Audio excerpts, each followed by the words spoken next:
Começando agora mais um Se Liga, o seu resumo de notícias para começar o dia por dentro de tudo. Hoje é quarta-feira, 2 de julho de 2025. Bom dia! Pronta pra gente analisar o que rolou?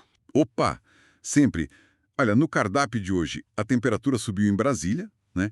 Briga entre governo e Congresso. Sim. E teve surpresa na economia, com o mapa do consumo mudando. E tem mais. Tecnologia com avanços e também os perigos aí. Uhum. E notícias sobre concursos, segurança pública. E claro, o cenário internacional que continua meio tenso, né? Bastante coisa pra gente conversar. Ok, vamos desempacotar isso então, começando pela política que, olha, esquentou de vez entre governo e Congresso. O foco é o Imposto sobre Operações Financeiras, o IOF. O Congresso derrubou o aumento, né? Mas o governo não deixou barato. Não mesmo. Decidiu levar a briga direto para o Supremo Tribunal Federal. A justificativa foi tipo, defender um sistema de governo. Pesado, né? Muito. E o fascinante, assim, é essa escalada. Levar para o judiciário uma decisão do legislativo. Isso mostra um desacordo bem profundo mesmo. E complica tudo, imaginam. Governabilidade, meta fiscal. O ministro Haddad vive falando que a meta é crucial. Exatamente. Isso pode embolar ainda mais o meio de campo para cumprir essa meta fiscal. Fica mais difícil negociar qualquer coisa depois disso, sabe? Enquanto essa briga rola, o governo tenta outras coisas, né? Vi que propuseram um projeto para o 2 de julho, seu Dia Nacional da Consolidação da Independência. Sim, lembrando a luta lá na Bahia. É uma agenda mais simbólica, talvez para criar algum fato positivo. E teve também o Senado aprovando uma medida provisória importante, né? Liberando grana do Fundo Social do Pré-Sal. Isso, para usar em habitação, infraestrutura e resposta a calamidades. O que, por um lado, é uma fonte de receita extra no meio dessa confusão fiscal toda. Mas tem um outro lado, né? Tem. Levanta de novo a discussão sobre o compromisso ambiental do país, né? Porque a MP também autoriza mais leilões de áreas para extração de petróleo. É um equilíbrio complicado.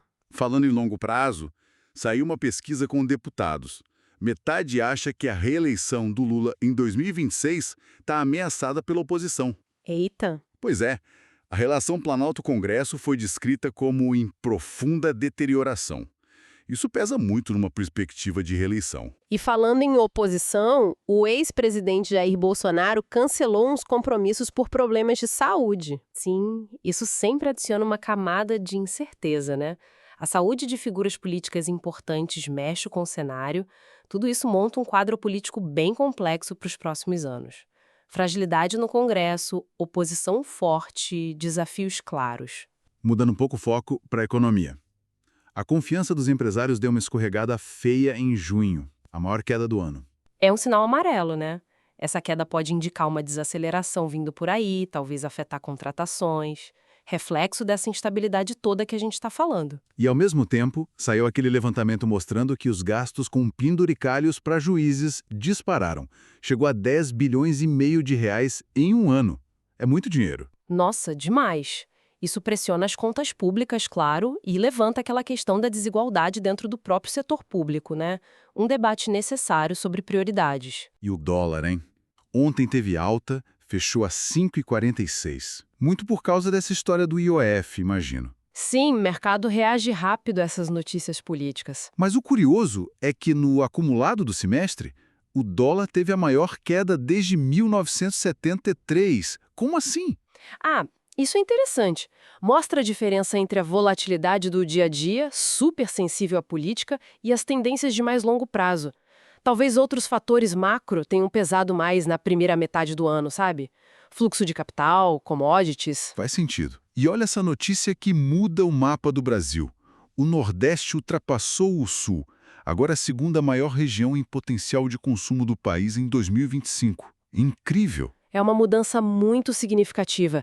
Provavelmente resultado de uma combinação de fatores, investimentos, mais emprego formal em alguns estados, programas sociais, demografia, talvez.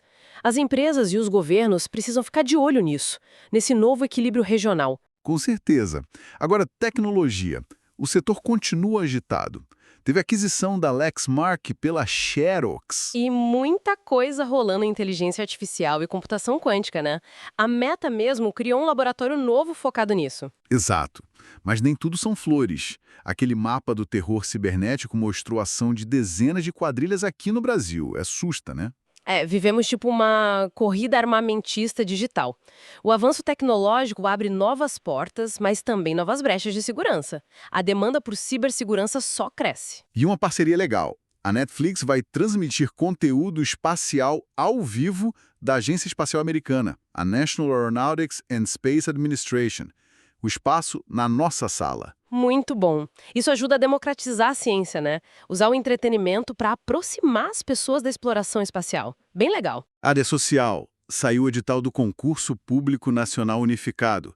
E com novidade, metade das vagas na segunda fase garantidas para mulheres. Olha aí, um passo importante para a equidade de gênero no serviço público. Muito bom ver isso. Por outro lado, aquela fundação do Mark Zuckerberg cortou verbas de 2 escolas nos Estados Unidos, que vão ter que fechar. Complicado. Pois é, mostra vulnerabilidade, né? Projetos que dependem muito de filantropia privada ficam sujeitos a essas mudanças de prioridade. Uma pena para as escolas. Insegurança. O Rio lançou o aplicativo Celular Seguro RJ e a polícia fez uma apreensão grande de aparelhos roubados. Iniciativas importantes usando tecnologia. Mas a violência continua grave. Um estudante foi agredido feio na saída da escola lá no Espírito Santo. Chocante. A tecnologia ajuda, mas não resolve tudo sozinha, né? Segurança pública é um desafio enorme, precisa de uma abordagem muito mais ampla, social, comunitária. Para fechar, o cenário internacional continua pegando fogo. Mais de 20 mortos em ataques israelenses em Gaza. Triste demais.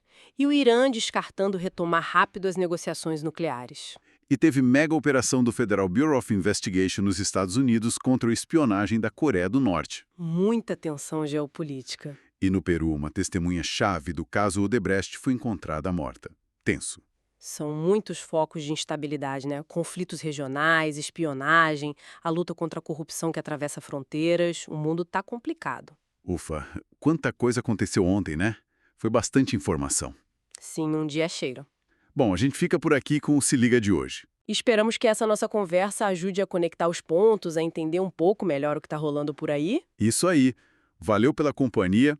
Continue ligado aqui com a gente para mais análises e informações importantes. Até a próxima!